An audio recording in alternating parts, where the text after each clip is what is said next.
Hello and welcome to an all-new episode of Anime Brain Freeze. We are your not very quick but also not quite dead hosts. I am John. And I'm CC, and when there's just too much cool anime to watch, we've got you covered. Season finale, guys. No real reviews left, full-length reviews, because we only watched so many shows, namely 3 between the two of us. I mean, we watched more, but we're gonna talk about them momentarily, but we don't have to say that much about the other ones. So we thought we'll do another quick round, shotgun, quickfire, whatever, quick and the dead review with a bunch of shows in there. We did that before, and I think that went very well, kinda, except for me talking way too long about one of the shows and making it into kind of normal review, but that's what happens. I'll try to not make it happen this time, but that means, it's not the usual format with maybe throwing all the cast information and complete show summary in there, and also spoilers might run rampant because we don't give a fuck, but also maybe not. We'll see. John, why don't you take it away, and we'll just start with your first 1, 2, whatever shows. All right. Well, the first one was Love After World Domination. Yes, we should both check that out in the sneak peek of that respective season. For all the rom-coms I've been trying to get away from, this segment is probably going to have more than I was planning on. Mm-hmm. But I like this one because it was a little bit different. It was what if the leader of a Super Sentai team was dating like one of the big bad generals of the villain team. Mm-hmm. And the show never takes itself seriously, and it's super goofy. And it's a lot of fun. The two main characters are like Fudo and Desumi are just they seem very really likable. Like in the first very likable. episode. They're very endearing. Mm-hmm. And it does that thing that I wish more romance stories did, where when there's issues between them, they talk about things. Oh, amazing. It's so rare. Can you believe that? in this stupid, absolutely stupid setting, mm-hmm. they make that work. The stupid concept brings out actually a mature rom-com, you mean?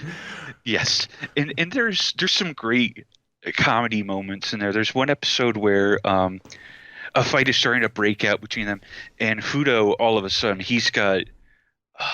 think he's got like his appendix is like bothering him. He's like doubled over in pain, like, oh God. And everyone's like, stop the fight. We need to get him to a hospital. Mm-hmm. So they get him there. He gets the work done. And while he's laying in the hospital bed, there's it's a blink and you miss it joke. There's this like flower pot from the villain organization that says, please get well soon, Gelato Red, so that we can defeat you in battle. Or something like that. It's just this blink and you miss it joke that's super funny. That's really neat. So how did it end? Was it like did it wrap up? Did they get fully together? Did they did they get acknowledged by both teams begrudgingly, or their liaison or whatever? Well, it kind of slowly devolves into being an open secret on the hero's side. But it's not really known on the villain side who no, there's one character on the villain side who knows, and that causes some weird friction because this one character may also have something for Destiny, and they start to explore that. But I didn't look up. I think I did look up actually at one point about the manga, if it's still going or not. But there might be something more to do with that. Yeah, the manga is still running, so maybe there might be something more to that. I don't know if this was enough of a hit to get another season, but it certainly looked good. Yeah, like this was done by, what was the studio? Project Number 9, and they've done. I don't think we've watched a whole lot of other stuff that they've done. Oh, I remember mentioning passing that Super HX Heroes one. Mm-hmm. So they did that, so it's kind of along the same line. But, this, I feel like this was a little more oddly wholesome in comparison. I mean, that's what I would look for if I'd searched out a rom-com. It's like, hey, give me some weird twist to it, and that is certainly a unique twist. But as things go, I didn't go back to it, so that's it happens. But I think I remember from the sneak peek they also teased like love triangle. Love triangle. Thank you. Yeah, that is a little on the hero side of things, like with pink, I think, and red, and then that's a little in there, but pink sort of shifts away from that for plot reasons. But it's. I feel like this is decently enough written to be like, yeah, okay, these characters are surprisingly mature for who they are. Cool. Glad to hear that. So it sounds like a good time. Yeah. Will you watch? It's a quick watch. If they do more, will you watch it? I might. Okay. Depending on how loaded up the schedule is or not, because looking for it to fall, there were some slice of life shows I was kind of interested in watching, but I think I'm gonna have to axe a lot in this. This fall looks insane. We'll get to that in the next episode. But still, holy shit, what the fuck? Please calm down. Yeah, god damn it. What the hell, anime? What are you doing? This is just too much. And the problem is I can't axe a lot of the stuff that I want to check out. It's probably just gonna be keepers. So we'll see. It's like, what am I gonna do? Anyway, so that's it for Love After World Domination. What is your next show that you want to do a quick review of? Shikimori's Not Just a Cutie. Ah, yeah, right. That show with the very cute ending, ED. Yes, the one that definitely was like, hey, what if we made our ending sequence look like a WarioWare minigame? Mm-hmm. And everything is right on the rhythm to the music, and it's super awesome. The show is also pretty cute. Again, another pretty wholesome high school romance story. Everything, it seems like people are finally starting to understand that a good romance story doesn't have to be laced with stupid misunderstandings and just general idiocy. Gamers. Yeah, it's one of the worst examples. But it didn't seem like that from what you said in this sneak peek. So I'm glad to hear that it didn't devolve into that.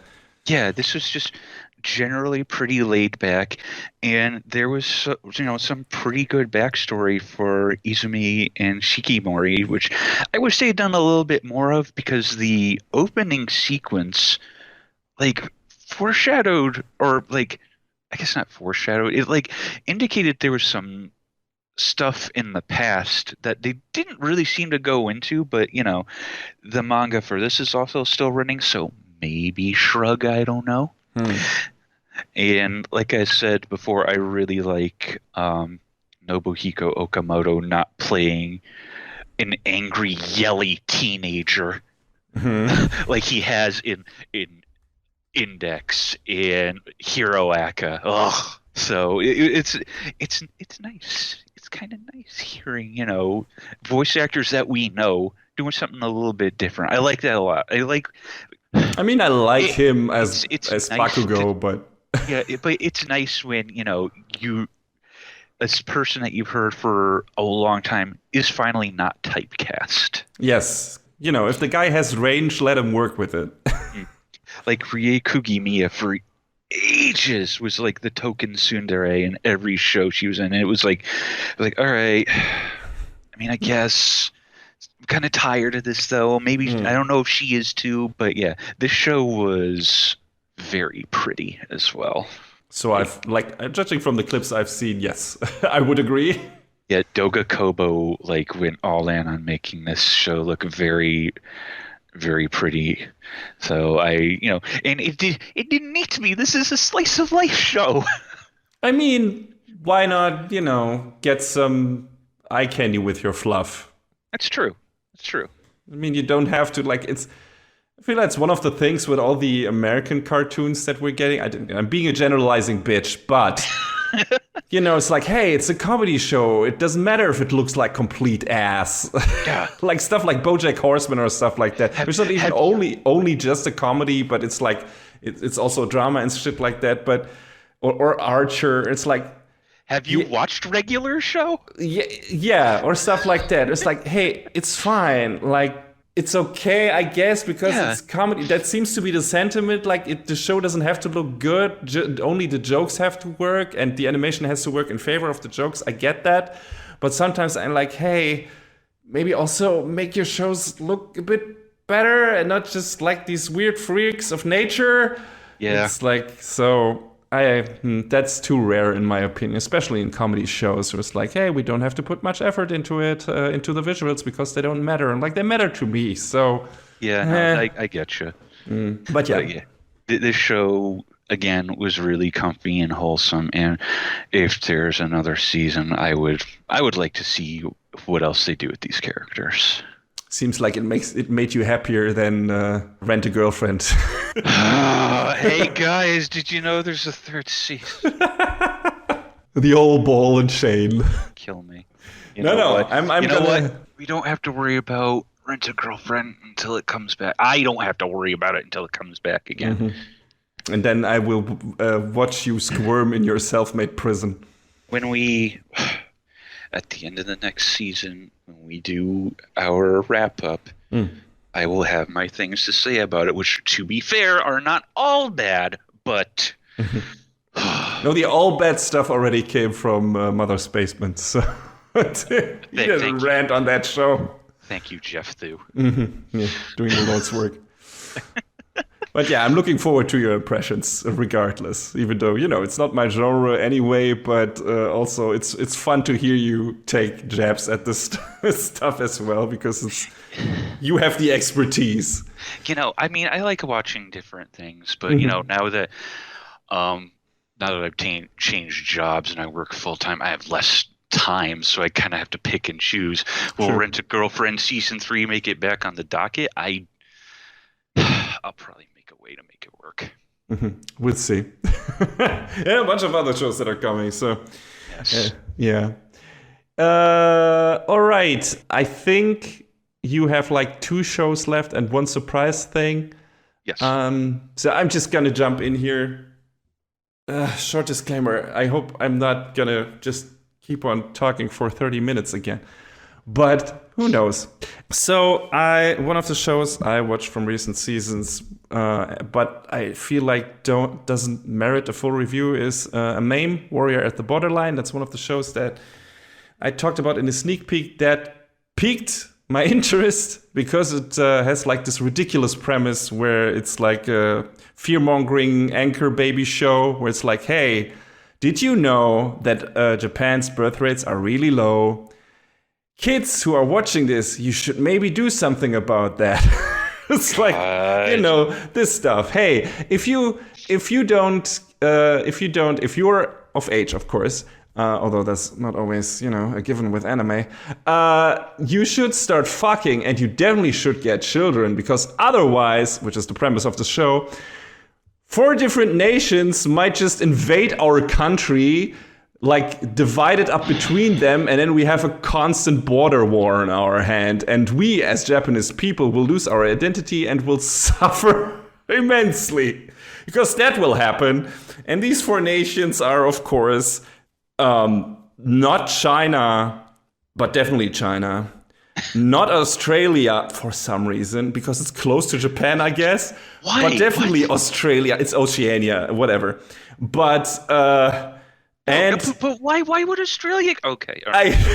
It's not Russia, or let's say Europe, Eurasia, and definitely America, because it says so. Don't you think Korea would fit in there instead? I guess they fit under, one of the factions where they say not China is, just Asia, the Asian army, whatever. But it's, I guess it's probably just China, whatever. Maybe Korea. You're right. Maybe they have a grudge too. But, Well, I mean, Japan also historically did not do themselves any favors against Korea. So, no, not at all. They still don't. one of the guys who's probably behind this thing that was put in this show, or his parties anyway, who recently bit the bullet, literally, is I think one of the people who likes to deny that things like that happen. Don't want to put things in anyone's mouth, but I'm pretty sure that that shit, came out of people's mouth. Just saying, let's see. But yeah, so this is the setup of the show, as I said before. And this is like, the not subtle messaging underneath the show, where it's like, hey, first episode is like, it opens up with, hey, our birth rates declined and, the economy went down as a result from that also, and shit like that. And countries invaded us under the guise of helping, humanitarian mission, whatever, and then decided to take the territory for themselves. And this is how this shit happened. So it's really like, I don't know, nationalist dog whistles and only slight xenophobic tendency that are in there. Only slight. It's like the damn Gaijins. If we give them only an inch, they will take over our country and we will lose everything. It's like, all right, that's how it starts anyway. You didn't feel that way about the Dutch when you opened the borders to them. It's ridiculous. It's like Code Geass only effed up to 11 when it comes to the messaging and everything. And Code Geass, it was Area 11, am I right? Yeah. It was only Britannia there, and he's like, the whole world is against us or shit like that. So yeah, that's how it starts, and it was like, oh, this is super dumb. I'm gonna watch this. This is probably gonna be one of those super ridiculous mech shows that take themselves way too seriously, but are so hilariously over the top that I'm just gonna be laughing by the minute watching this. And this is actually not what happened.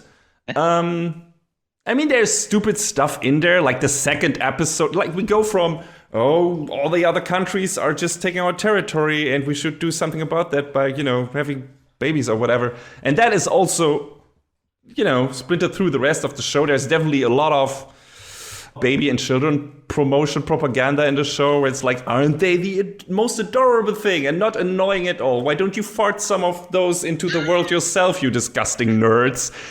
Do it right now, or we will be trampled by every big nation on the planet. What about our glorious country?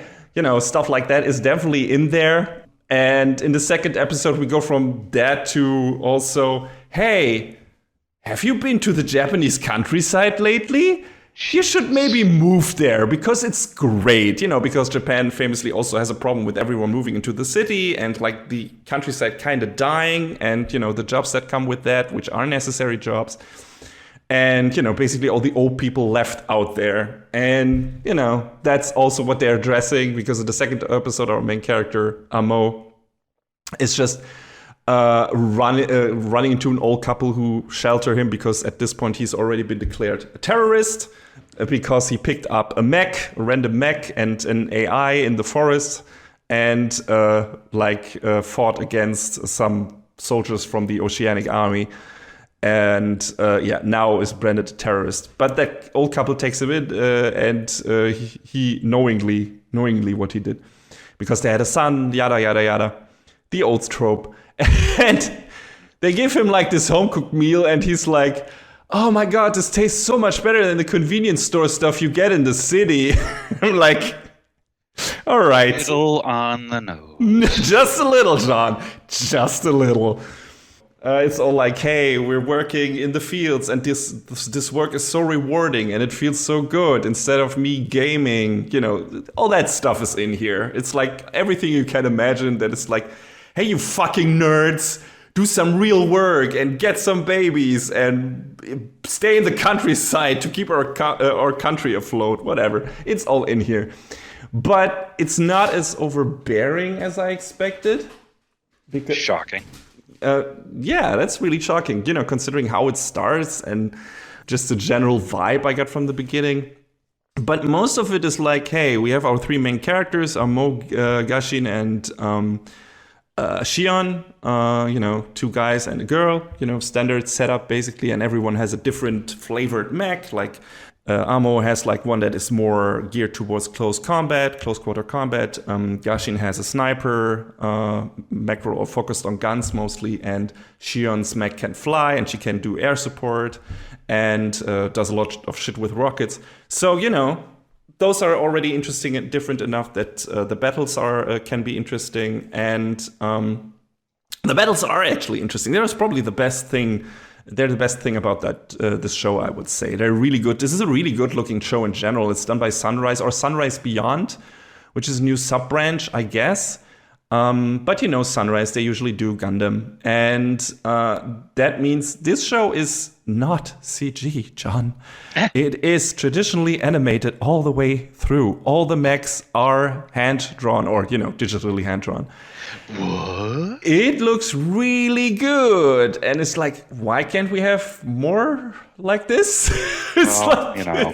It's like, hey, you still can do this. You still have people who know how to do this. I guess not every show can have the budget that, a Sunrise mecha show has.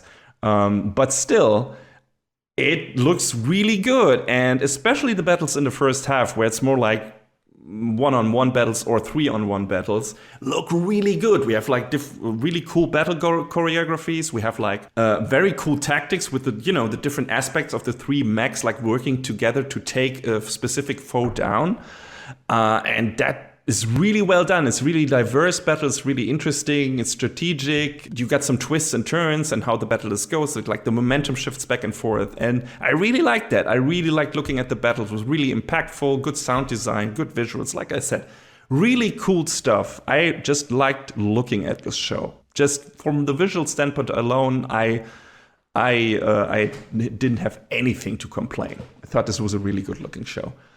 And, like I said, we have these three main characters. And the first half of the show is mainly them going through the countryside and making friends with other people, helping them out, running into a new group of people in every episode. And they each have a different problem. And it's like, hey, we are being abused and subjugated by this guy from the Asian army who is a real dick. He has pointy ears. Of course he does.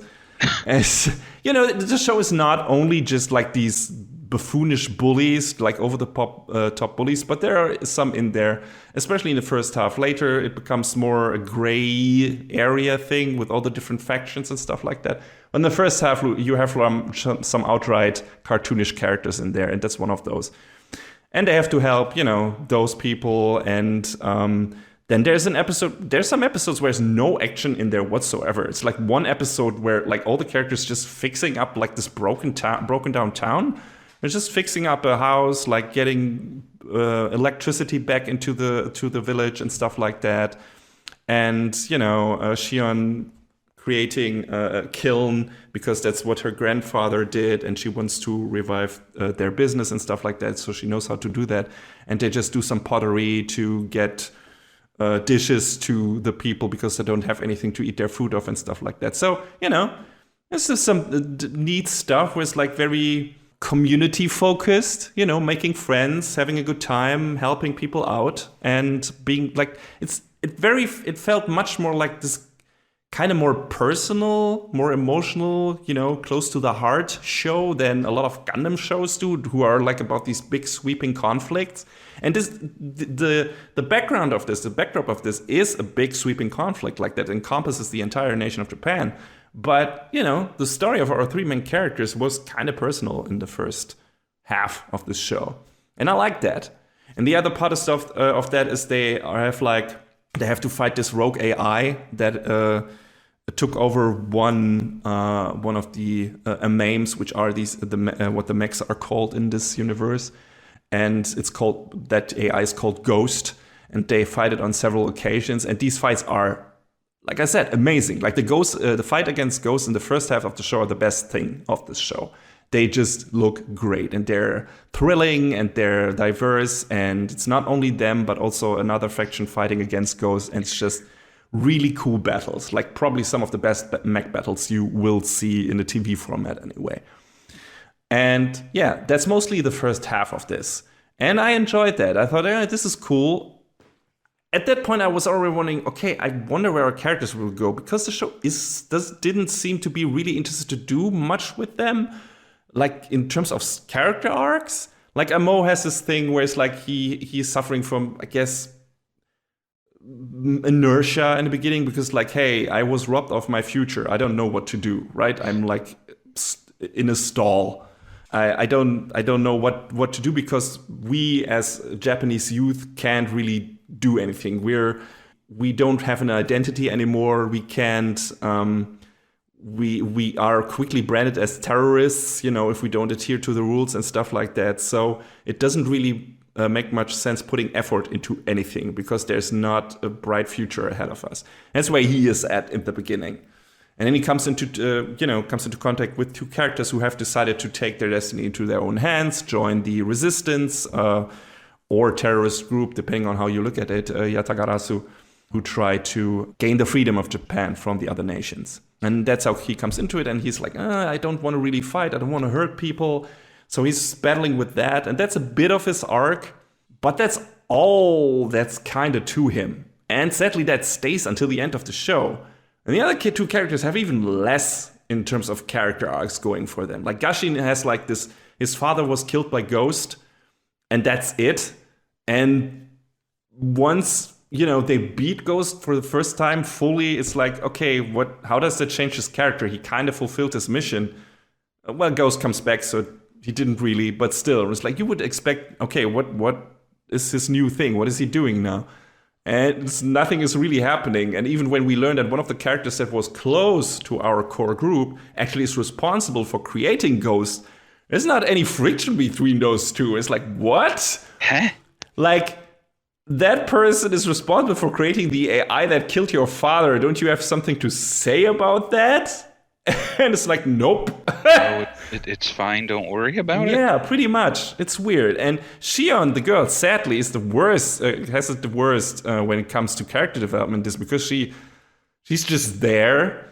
Like, she has kind of this mission. This like, hey, my grandfather had this pottery kiln thing, and it got taken by the other nations, and I want to bring that back. And that's kind of it.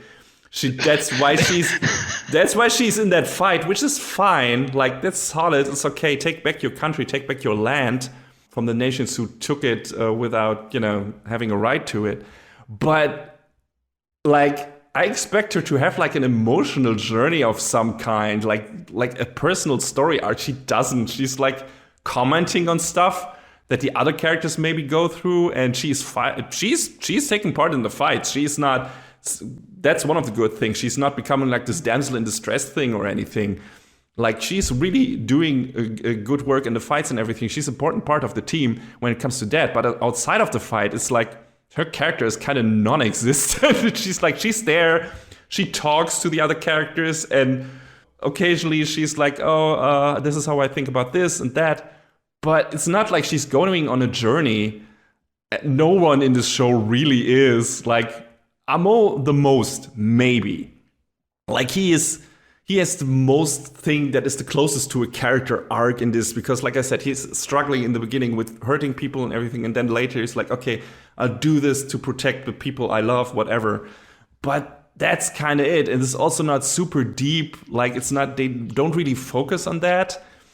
And, we got also thrown in there every one of our three characters has an AI partner, which are materialized in the show like these virtual Digimon-esque characters. Like Amo has Guy, which is like this line dog thing in red. Gashin has like Kei, who is this fox creature, and Shion has Nayuta, I think. He calls himself Angelo for some reason, because he's a bit flamboyant, who's like this deer character. And they are cute. Like, they're like the nice complementary features, because they're more, they have different personalities compared to their partners and stuff like that. So it's nice because they always are in the cockpit with them. You have some back and forth in the individual cockpit instead of the pilots monologuing, narrating their own progress in battle and their train of thought, which you have a lot in anime and battle anime and stuff like that, where they just verbalizing their thoughts. And in this show, they can just, throw these thoughts back and forth between the AI partners and the actual pilots. So that's good. That gives the battles more of and the conversations, a more dynamic feel. So, there's also some interplay between those characters, and Amo and Guy have a very strong bond, right, pretty much from the get-go, and that is important, and that is probably the most emotional part that happens at the end. But it's still, like, the entire show, I felt like, at least starting from the halfway point where this became more evident, I felt like something is missing here. Like, I'm missing a really gripping emotional component, like something that gets me invested in these characters. And that gets only worse in the second half, where it's like we move away from these small personal stories where they go through the country and help like these different factions of people, and becomes this very much more political focused conflict. Like it very much shifts to political maneuvering, and it's just not that interesting. It's like, okay, now this faction works together with this, and this works together with this for some reason. And now America gains the upper hand because they have put everything into AI.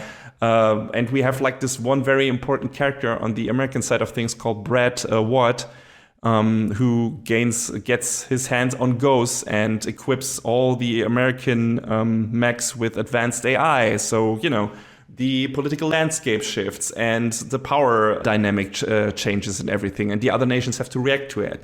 That in itself sounds interesting, but the way it's portrayed in the show is just like, well, of people just sitting in rooms talking to each other, and then we have some battles interspliced that don't really have any big stakes, like at least feeling-wise or emotional-wise.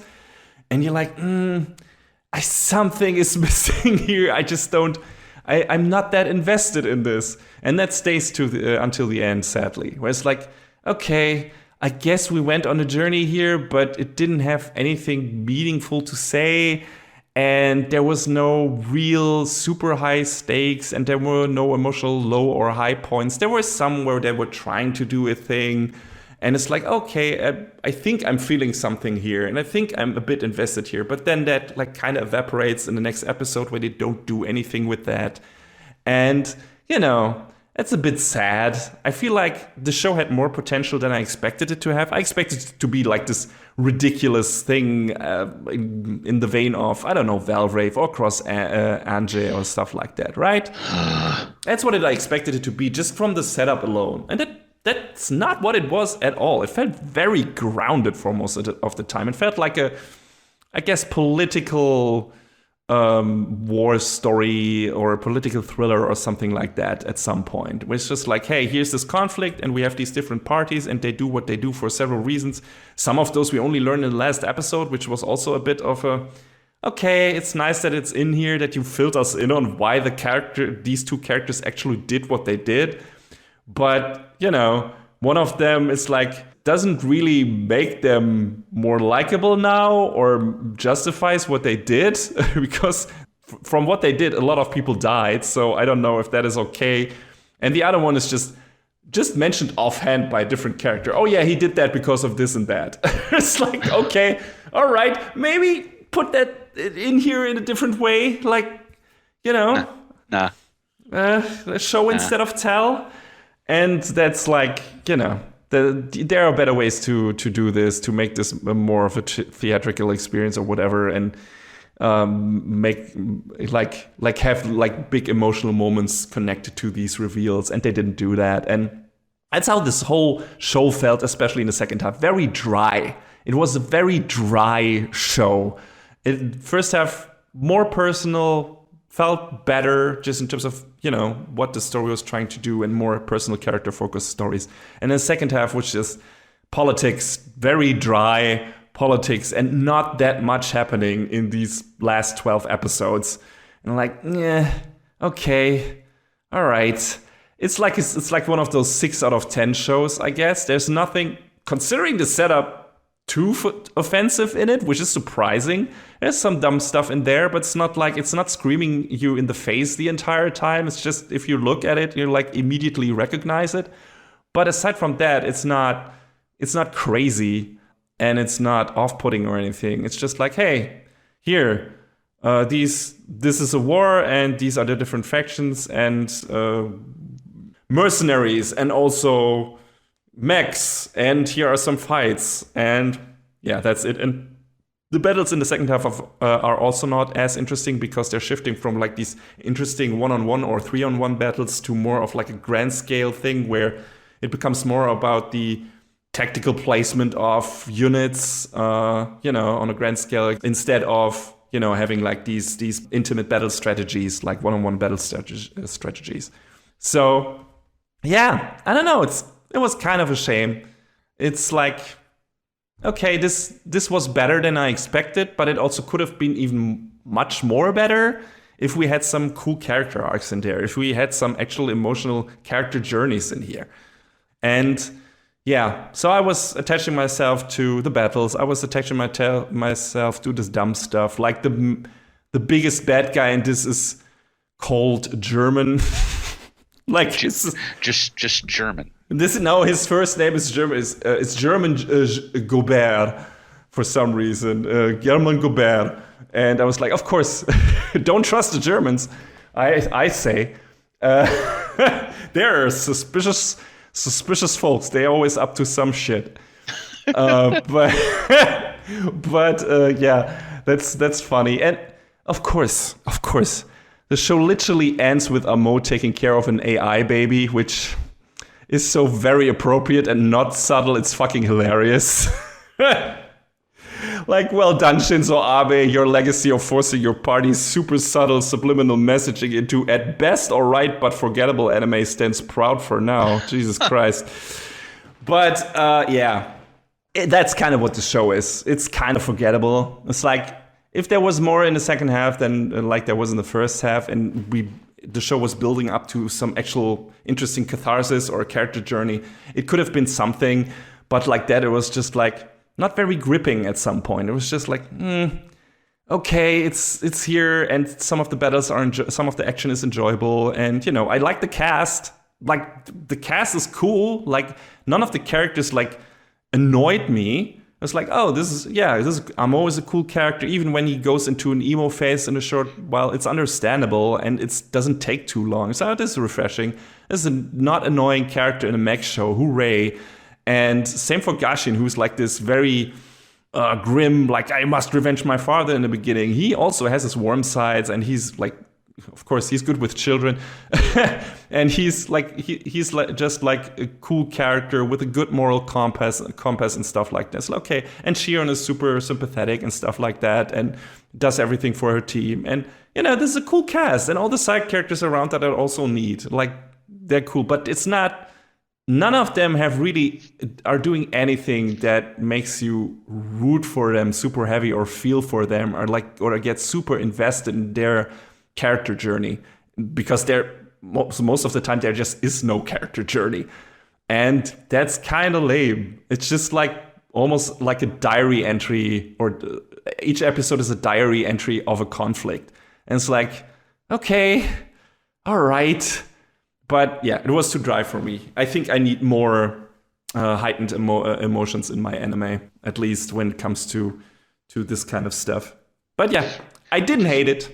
Which is wild, because that's something that you associate with anime a lot of times, I feel like. This is what you not mostly, but you associate with a lot of Gundam stuff too, right? Yeah. There's conflict in there, and it's big, but it's broad, and it's like very forward when it comes to its messaging, and it's very loud when it comes to its emotions, like characters dying and everyone screaming. And you have that in this show too, but it's like, I feel like most Gundam shows, it's much more, I don't know, it's louder. It's louder emotional thing. This here was much more subdued. There's some, things where it gets emotional, but the lacking characters journeys were just not doing it for me, and I wouldn't say I lost interest, but I wasn't really engaged with it at some point anymore. I was like, that's a bummer, because like I said, it's a good-looking show, good-looking action, and sympathetic cast. It's just sometimes that is not enough. And hey, maybe it's enough for you. I would say still check it out, because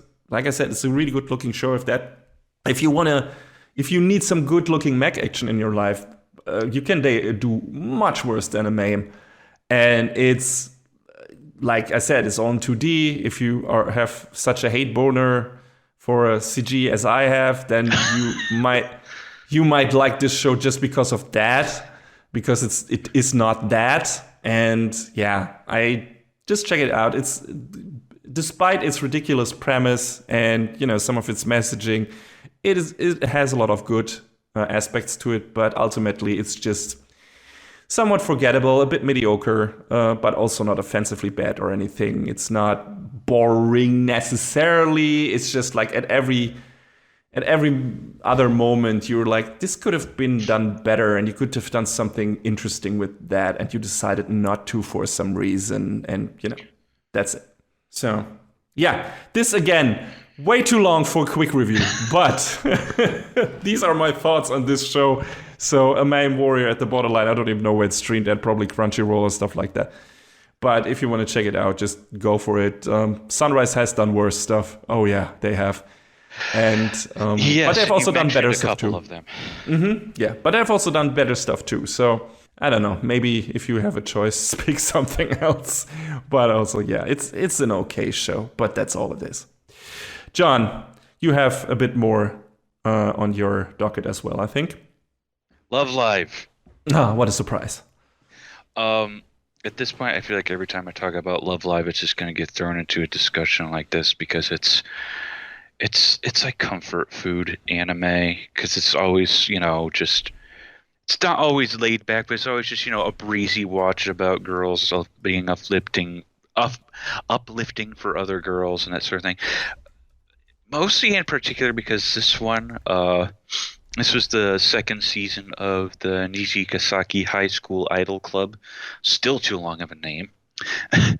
But this particular series, it was fine, but it doesn't really have any high stakes the way, like, literally every other Love Live does. So it just was like, yeah, these girls, they doing they thing. Okay, and that's fine. But it wasn't overly compelling like any of the other shows in terms of its overarching plot. I mean, they decided to shake things up and add even more characters this time around. Oh, God. Yeah, so we get introduced to 3 new characters, Shioriko, Mia, and Lanju. Yeah, so we're getting in... We have to pull in the American and the Chinese fans. Of course. Which I'm not saying that's a bad thing. It was like whatever. Okay, sure. We have Lanju, who's definitely very Chinese, speaks it frequently. Okay, and we have Mia, who is definitely American. So American, in fact, that she loves eating hamburgers. Oh God, real hamburgers or Phoenix Wright hamburgers? Real Only true nerds know the difference. Real hamburgers. Okay. Not your fake American hamburgers, Apollo. Mm-hmm. But and I mean, Mia is interesting because I'm pretty sure her voice actress speaks fluent English to the point that she sings a song that is entirely in English, and it sounds natural. So. Oh, nice. Cool. Yeah. So TLDR is it's Love Live. If you're already in, you're probably going to watch it. If you're not, you're probably not. This series in particular has a different visual style from the original Sunshine and even Superstar, I think because it was a different team at Sunrise. Interesting. And I don't think it's like good or bad in comparison. I just see them. Oh, it's a different style. Okay, fine. There's still instances of getting transported to the music video dimension, like I talked about when during the first season. So there's still are big bombastic musical numbers. Because let's be real, Love Live is just a High School Musical, the anime. Yeah, of course. And I never thought that was something that I could get behind, but will I be talking about Love Live Superstar Season 2? Of course I'm going to. But this is was fine. I didn't aggressively dislike it. You accepted its merits and its flaws. Yes. I don't know, it was weird for me because like I was so sort of on the first season of Sunshine, and then the second one hit me like right in the heart at the ending. So this didn't really get to those emotional highs, but I don't think there's a bad character in the bunch though. So That's something, right? That's the same thing I just said about a meme. It's like, hey, the characters are good at least. So yeah, and I feel like they're all likable to different degrees. Now, when I eventually talk about the second half of Superstar, there's one character who really just pushes my buttons and I can't stand. But I want to know more once that happens. we'll learn. Interesting. But yeah, like I said, if you're in, you'll watch it. If you're not, you won't. It's fine. But it's not. I don't feel like it's aggressively mid. It's just it's okay.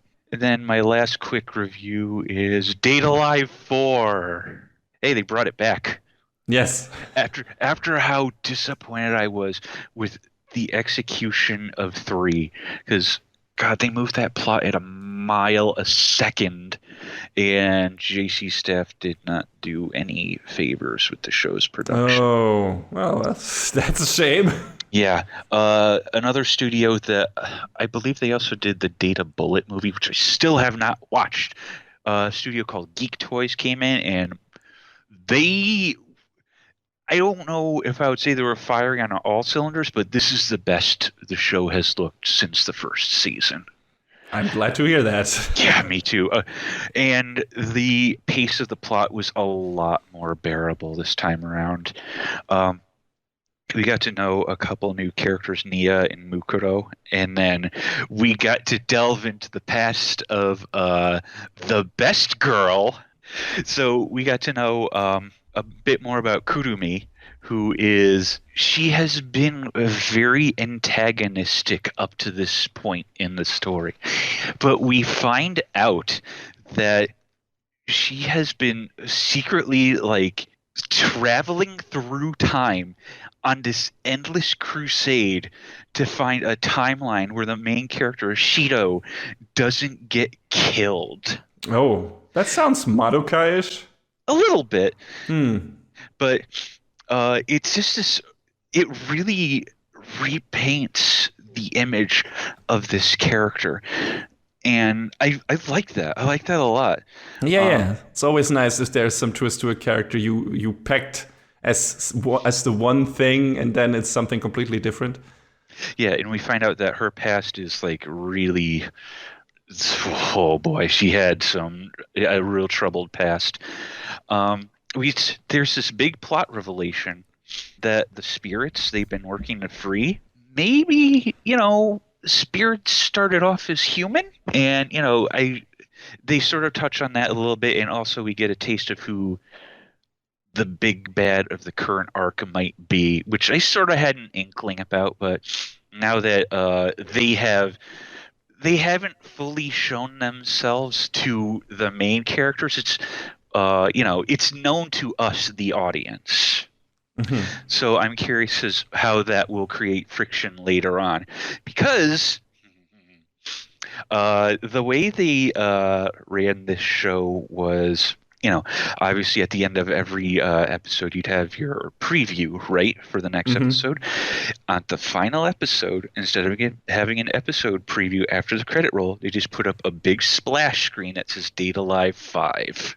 Nice. So it's coming, and I hope Geek Toys is going to work on it again, and I hope that it keeps the same pace going forward, because, in spite of 2 being like not as good as 1, and 3 being like, oh god, 3 was like the lowest point for the series in terms of production anyway. 4 really brought me back around, and I want to keep going. I want to see where it goes. Let's just hope they don't take as long as they took between 3 and 4, or 2 and 3 for that matter, I guess. If it takes them that long and it turns out good, fine, do it. Okay, sure. That's where I'm at with it. Mm-hmm. Yeah, that's a healthy attitude to take. But yeah, I'm super looking forward to Data Live 5 because Data Live 4 was really, really good, and it had a lot of fun plot bits. Would you say it's the best season out of the four? Not just the best looking, but just in terms of plot and character development and everything. Yeah, I think to date, yeah, I think it has the most interesting angles to it, and what they built toward, is going to be pretty cool. Neat. Glad to hear it. But yeah, I think that's all of my quick reviews. Everything I talked about is watchable on Crunchyroll, BT dubs. Oh, okay. Like I said, I didn't. And I looked up AMAIM real quick, and yes, it is also on Crunchyroll. There we go. Go sub to Crunchyroll if you wanna watch any of those. Yes. Yeah. But I have one last thing I want to talk about. Mm-hmm. So it's been a few years since I've gone to a theater. Because, COVID was kind of not a good scene. I'm sure we all know that. But I decided one Sunday afternoon, you know what? I'm going to do it.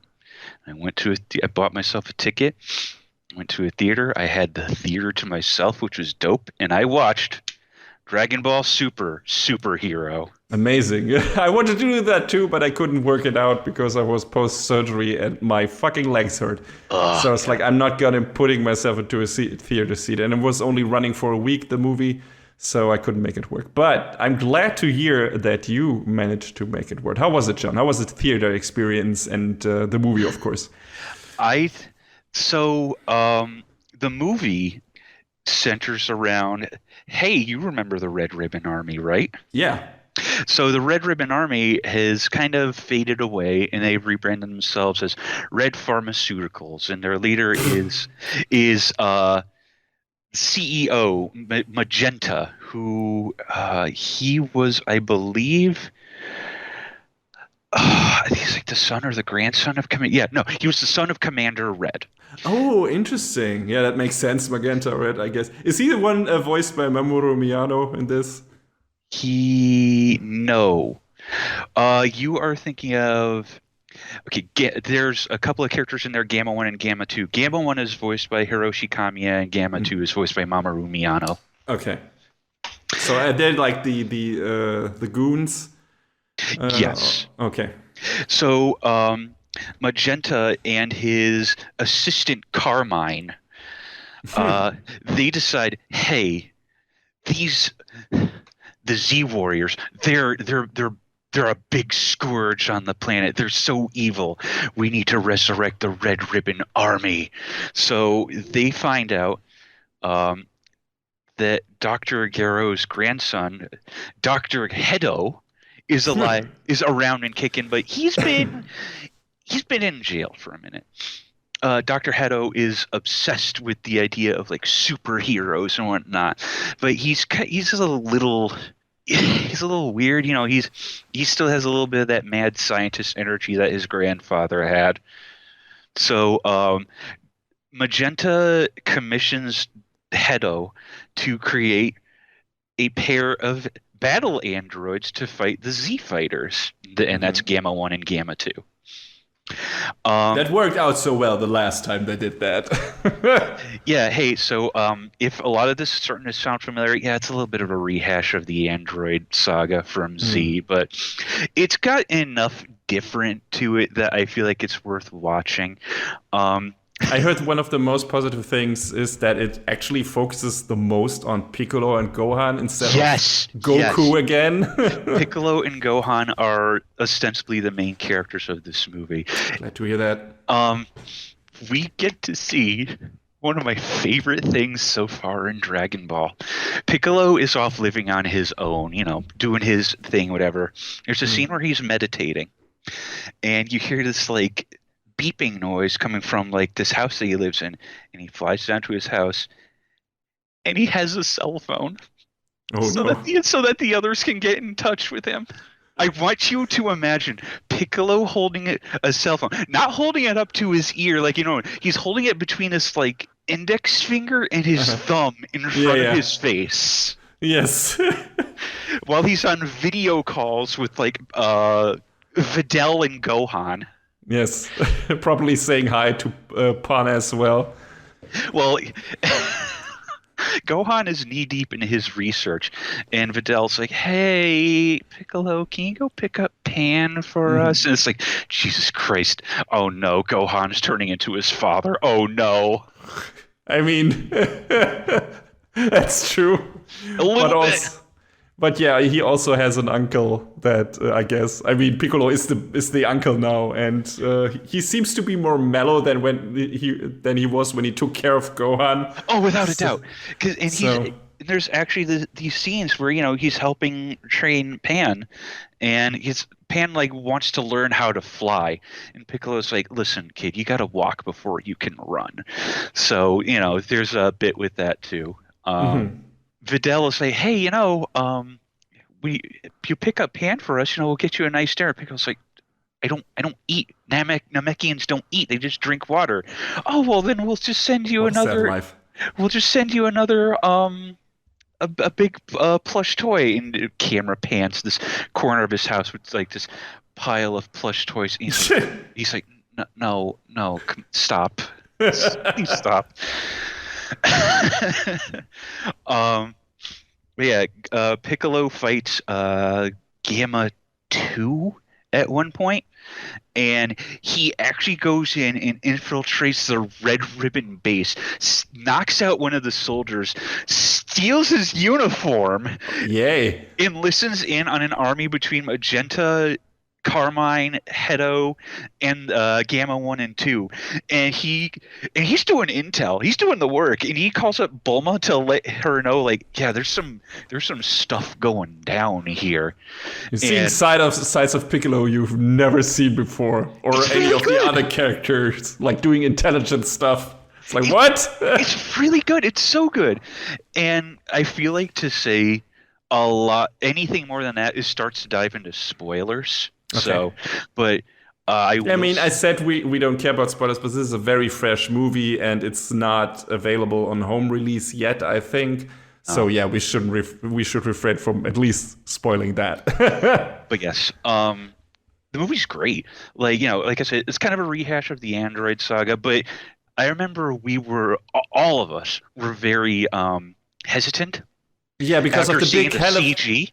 Yeah, the big elephant in the room is that it's the first Dragon Ball movie that is completely CG. So, I mean, Toei has dabbled into that before, and there's some scenes in the previous movies, like in Battle of the Gods and Resurrection F and Broly, that are CG the entire way through, but not the entire movie. And I think this, right, is the entire movie is just CG, correct? There's some like establishing shots at the beginning where they're talking about the legacy of the Z fighter, or saying the fearsome Dr. Gero and his androids and Cell that are traditionally hand drawn, but the rest of the movie is CG. The CG works really well, dude. Well, I feel like the CG in the previous movies in the battle scenes worked really well. What I'm interested in is, how does it work in the conversational scenes? Because that's usually when CG falls the flattest in anime. Like, I'm only thinking about offhand Dragon Ball FighterZ, the video game. The actual animation in the fights looks fantastic, like what they did with it.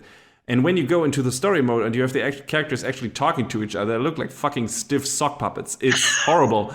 So my question to you is, how does that work in the movie? Because I assume there's at least some talking in it. Yeah, there's some, but I mean, I don't feel like I was really taken out of the scenes with the talky scenes too much. You might notice a little bit, but I don't feel like it was offensively bad. So what are we thinking of? Good mid-orange level, or is it, because it's a movie, so there's more time and budget spent on that. So I assume it is a bit higher in standard, but the talking in, let's say, Beastars was really good CG wise. A lot of that was very emphasized, very dynamic. There was a lot of emotion and animation subtleties put into these actual into this conversation scene with a lot of gestures and stuff like that. Is that in here too, or do the characters just stand around and talk? What's happening? Oh no, they definitely have a little little detailed gestures going on in the Mm-hmm. background, like That's good. especially with like Dr. Hedo. He's this stout little like weirdo who's constantly just like snacking on stuff, and that's always going on in the background. So he's always doing something, which Mm-hmm. and it's kind of endearing, and Cool. like the characters have their little ticks during these sorts of scenes, and I think it adds a little bit to it. Mm-hmm. But you mentioned Orange, and Mm-hmm. they did have a hand in this, so. Oh, okay. I mean, among a billion other companies, of course, because movie credits Yes, sure. go on forever. But their name jumped out to me alongside like Mad Box was in there, JC Staff was in there. Probably Mm, for some of like I wonder if they did like some of those still shots at the start of the movie, but maybe. um, but yeah, no, this CG worked surprisingly well, and I Glad to hear that. walked out of that movie like, yeah, that looked pretty good. They did a lot of camera stuff in the fights that they couldn't have done That is, as yeah. easily in Cutie, I think. I forgot. That would be my next question. Like, make they good? Do they make good use of the camera? Because that's what was the best about the CG parts in the previous movies. Because like they just went wild with the camera. Broly especially like is insane. Has some insane shots that you just would be so fucking not exhausting. It would be so fucking hard to do with traditional animation, and they make really good use of the benefits that CG gives, which a lot of shows just forget. It's like, hey, try to compensate for the shortcomings of CG with what it can do really well, like having the camera do really crazy shit, circling around these models and doing wild perspectives and tracking shots. Mm. And they already did that in a bit in Battle of the Gods, a bit in Resurrection F, but definitely in Broly. So glad to hear that this is apparently continuing in this movie. Yes, its camera work was definitely on point with a lot of scenes like that. I was really taken aback with some. I was like, dang, this looks really good, dude. Cool. Yeah, looking forward to it when it comes to uh, to the home. you know, this is available to stream or whatever. I don't know where that actually would be the case, but I imagine if it goes streaming anywhere, the first place would probably be Crunchyroll, but I don't. I don't know. There Is has. Super on Crunchyroll? I'm pretty sure it is. I don't know if Broly is there. Well, let's do some on the street reporting right now. Let's also not forget that this was the number one box office movie in America for a straight week, I think. Yeah. So it made 2.49 billion yen in Japan, which is about $17 million, give or take, and worldwide it did 87 million. Really good. This Yeah, is an anime movie. For an anime movie, this is ridiculous, kind of. So, they made their money back.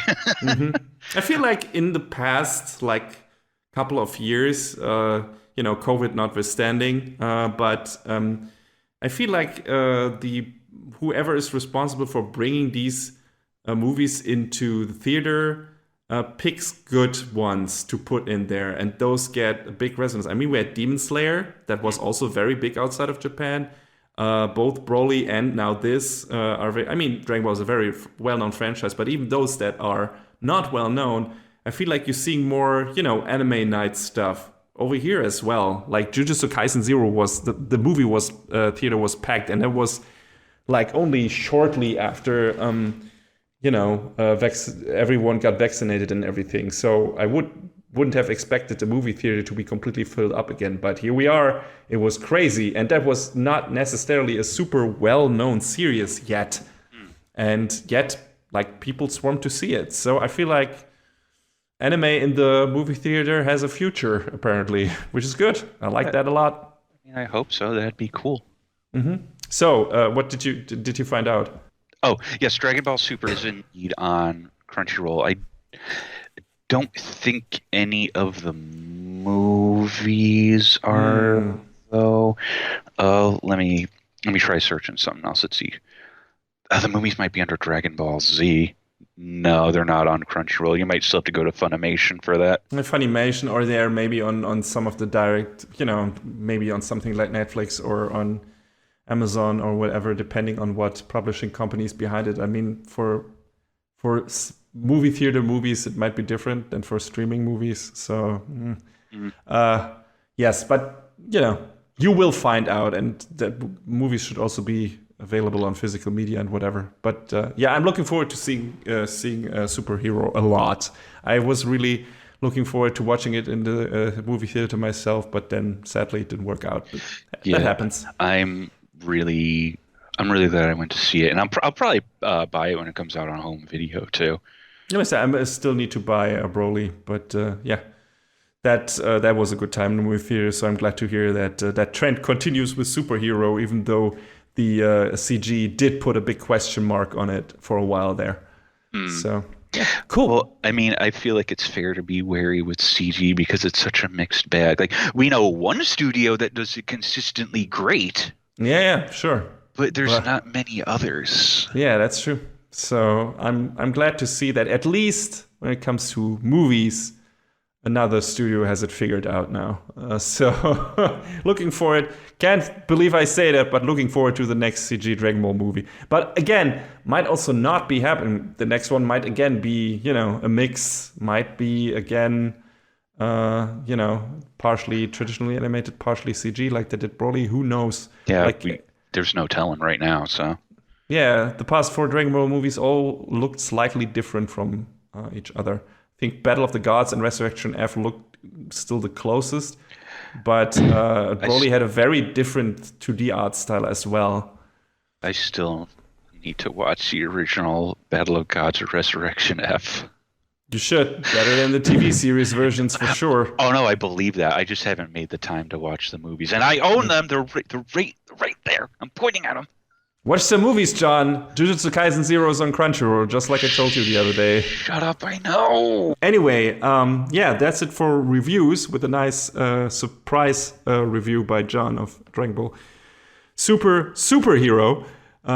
What a weird title. I still wish it wasn't the word super twice. But yeah, it's just been Dragon Ball Superhero. I feel like outside of a couple of issues within the plot, which delve into spoilers, so I'm not going to talk about. That's my one other issue is the name of the movie. Like, guys, please, you couldn't have workshopped this a little bit. A little bit would have been nice, yeah. All right, but that's it for the reviews. But we still have one more thing to do.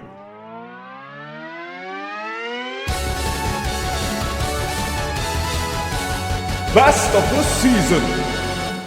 All right, here we are, best of the season, of course. Not much to choose from this season, John. At least when we go by full-fledged, full reviews, because we didn't do long form reviews for a lot of shows. We had 3 to be exact, and I'm just gonna start because it's kind of obvious what I'm gonna pick because it's gonna be Spy Family because I mean if I could give best of the season to only the first half of a season or series, I would probably give it to Birdie Wing, but alas, we're not cheating that hard yet. So at least not in my book, but so I can't do that. I would love to because I really loved the first half of Birdie Wing, but the second half let me down. So I was like, definitely not gonna give it to AMAIM. So what other show did I have this season? It's Spy Family, and that was a good time all the way through. And I hope it remains that in its next outing, which is right around the corner, like a bunch of other stuff. So yeah, it's Spy Family. As of recording this, it starts in less than a week. Exactly. That's why we're recording now because we're late again. So, but I mean, we have to wait until all the premieres have aired, or most of them, before we can do a sneak peek. So that's fine. But yeah, it's Spy Family for me. It's fun. It's fun action. It's cozy. It's cute. It's funny. It's like we said in the review. It's pretty much a show for everyone. Like everyone can watch Spy Family, in my opinion. Like it's something for the kids. It's something for the adults. one of the features one would ascribe to Pixar movies in general. It's like, hey, everyone can watch this. There's something in there for the adults and there's something in there for the kids and everyone in between. And I would say that holds true for Spy Family as well. You can show that to anyone who isn't turned off by animation and thinks that is the stupidest shit. And if they do, I don't want to know them. So, because they're crazy people. True. Anyway, with shit taste. And so aside from those weirdos, you can show Spy Family to anyone. And they will probably have a good time, which both of us did. So I'm picking that one as my best of the season. Easy choice. John, how about you? You probably have more of a difficult thing going on because both of the shows you reviewed this season you liked a lot. Well, we all know that this podcast is about having our cake and eat it too, so I can just say your boy Kongmin. Yeah, because I picked Spy Family. I should have thrown you a curveball and be like, no, it's gonna be Birdie Wing. I just picked the first ever Birdie Wing, and then John would have been like, oh no, what am I gonna do? I would have been like, you don't mean that. You don't. You don't mean that. Don't do this to me. I know you don't mean that. Spy Family's great. But I just really like your boy Kongmin. They have great music. All the characters are really likable. I want more of it. I really do. I hope there's more of it coming. PA Works taking a swing at a really weird show and making it work puts a big smile on my face. So I'm glad that I decided to check the show out, and I hope I encourage other people to as well. So yeah, I mean, your review was glowing. If anything that was in there that sounded interesting to the people who listened to it, then they probably checked it out if they hadn't already. And so will I if the show comes back, because it sounded really good. So if the show comes back for a second season, I'm going to check out the first and catch up to you. But sounds like a good choice for now. And do we have anything more to say about your boy Kongming? Just that once again, I'm disappointed in the fact that they didn't spell boy with an I instead of a Y. You know, the thing is, they fucked up even more than you can imagine. Because, John, if they had spelled it with an I, in the next season they could just put 2 I's there. Yes! And in the third season they could put 3 I's there. And it would become from boy to boy. And it would be better and better. So. Yeah, a missed opportunity. High dive. I love you dearly, but come on. Yeah. Missed opportunity. But sometimes some people just don't know what they have in terms of punnery. But anyway, good show regardless. And that's it for Anime Brain Freeze for this season. We hope you had a good time, even though we didn't do that many episodes. But next season, at least on my side of things, there will be more reviews, because I watched more shows, and the season after that is probably going to be ridiculous and incredibly stressful for both of us, because there's going to be a lot of shows that demand our attention and that are going to hit in the sneak peek in, like John said, about a week from now when we're recording. So, looking forward to talking to you, or, I don't know, vomiting into your ears. Oh, no. When depending on how you look at it. I mean, that's a matter of opinion, I guess. When we come back. Until then, stay fresh and frosty, and we'll talk to you later. Stay safe, everyone.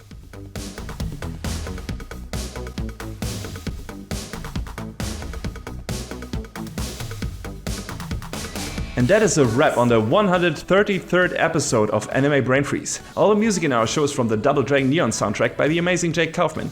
Please go to virt.bandcamp.com and check out his awesome work. Our show is available on most of the popular podcast services, but it's always worth visiting animebrainfreeze.com for our review index and more.